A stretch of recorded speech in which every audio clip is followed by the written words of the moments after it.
Duliajan athletics ক্লাবৰ লগত জড়িত হিচাপে মোক এই দায়িত্ব সভাপতি সম্পাদকে সকলোৱে মোক গ্ৰহণ কৰিব লোৱা যি এই দায়িত্ব প্ৰদান কৰাত মই এই দায়িত্ব পালন কৰিবলৈ আগবাঢ়িছোঁ।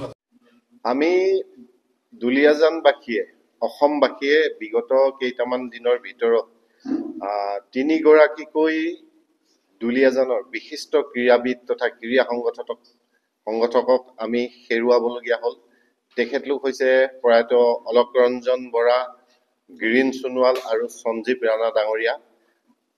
এই 3 গৰাকী বিশিষ্ট ক্ৰীড়াবিদৰ সোঁৱৰণি আমি সজীৱ কৰি ৰাখিবৰ বাবে দুলিয়াজান এথলেটিক ক্লাবে এক বিশেষ উদ্যোগ গ্ৰহণ কৰিছোঁ আৰু সেই অনুসৰি অহা 27 মাৰ্চত আন্তঃৰাষ্ট্ৰীয় পৰ্যায়ৰ এক হাফ মাৰাথন প্ৰতিযোগিতাৰ আয়োজন কৰা হৈছে।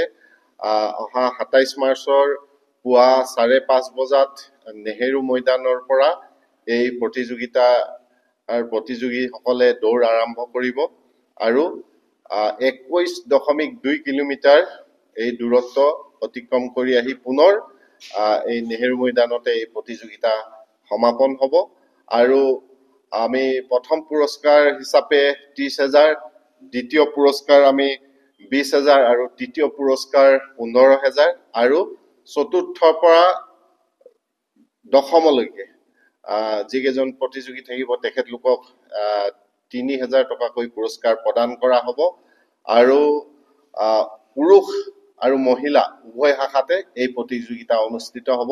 আমি সদৌ অসমৰ ক্ৰীড়াপ্ৰেমী ৰাইজৰ পৰা আমি এই প্ৰতিযোগিতাত সহায় সহযোগিতা কামনা কৰিছোঁ।